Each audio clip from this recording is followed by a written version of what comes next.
Hey folks, so there's a new 60% keyboard case out there on Banggood called the Shark60, and I thought I'd make a build around it. It looks pretty good on paper, but let's see how it ends up. Let's go. So the Shark60 comes with screws and rubber feet. It's mostly anodized aluminum in this cyan color, and there are little fins on both sides with an acrylic piece to diffuse underglow lighting. For the PCB, I'm using a GK61X board which features hot swap switch sockets and RGB LEDs. The keycaps I will use are an MT3 profile black on white set that Drop sent my way. I was looking forward to try MT3, so that's quite exciting. I'll use a brass plate that's compatible with the GK61X PCB, some plate foam that I found on AliExpress, Holy Panda switches from Drop, and finally, matching stabilizers from Feker. These also come from Banggood, and they feature the same color combo as Holy Pandas, and the GK61X PCB only allows for plate stabs, so sounds like a good option. Now to the build, I filled the case with neoprene foam, and I actually peeled the double-sided tape from the battery compartment foam piece so that it sticks to the larger piece that sits on top, leaving some room for the underglow LEDs to shine. I then screwed the PCB in there, added the plate foam on top, although I had to cut parts of it because of the standoffs of the GK61X. And finally, I added the brass plate and screwed it in place. And then to the stabs, I disassembled them all, lubed the housings with Krytox 205 and the wires with dielectric grease, and then reassembled them. They do fit really tight on that brass plate, so they don't need any sort of band-aid mod. Nice. Only thing is, I had to remove the plate because the plate foam prevented me to install the stab for the spacebar. I tested the stabs by adding a few switches in and keycaps, and they were great, so I ended up installing all switches, which are Drop Holy Pandas, and while the PCB supports 5-pin switches, these are 3-pin only, so no issues in terms of compatibility.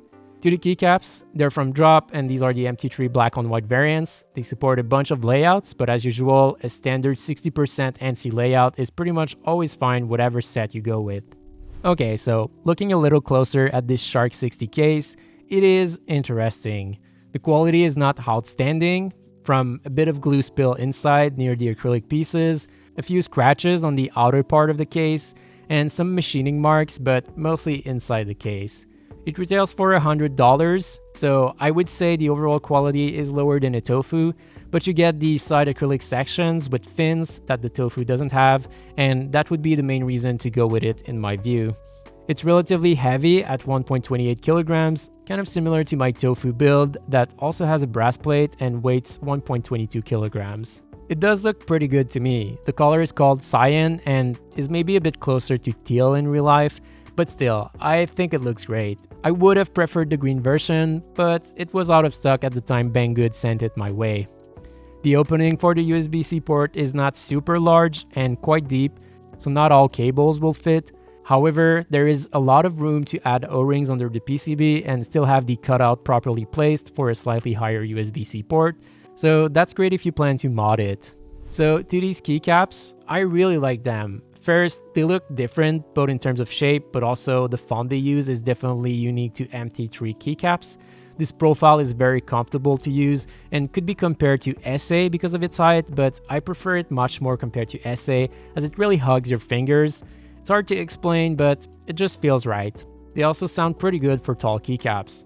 They're double shot, so the legends are made from black plastic, and they would fit a bunch of layouts as 3 trays of keycaps were included with different size modifier keys and all of that. They're made from ABS, so they will shine over time, but the legends will still look crisp. So yeah, really liking these. I bought into the Mito MT3 Cyber Keycaps group buy, and I'm quite happy to know that I'll definitely like the profile.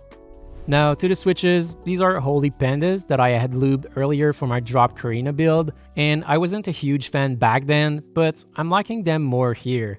The Drop Karina isn't the best sounding keyboard, so maybe that's why. The tactile bump is sharp, they don't wobble much, and with all the foam this build has, they sound pretty balanced to me. Definitely a switch that I would daily drive at work. It's a super stiff typing experience because the case is tray mount and I'm using a brass plate, but it's pretty nice with tactiles to have this super tight bottom out feel. And then to these stabs, I'm happily surprised. For plate mount stabilizers, they don't move at all with no band-aid mod, and they sound great with minimal tuning. They also happen to match the Drop Holy Pandas, so yeah, can definitely recommend these for around $15.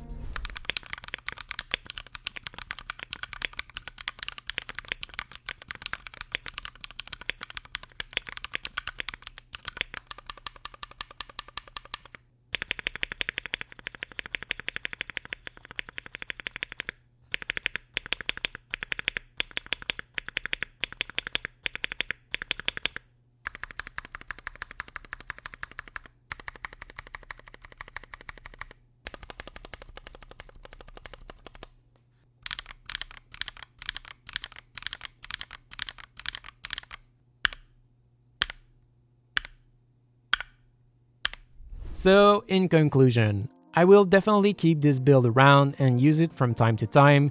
The case is okay for the price, maybe not the most impressive, but it does the job and this color looks really nice, especially paired with a brass plate. And I bet the green version will look even better. The keycaps are super nice. You definitely know if you're on the right row with these, and the MT3 profile is what I prefer now alongside Cherry profile. I also think it looks great with high profile keyboard cases. The other part I want to highlight is the Feker stabs, which were surprisingly great in this build. The tolerances are good and they feel and sound super nice.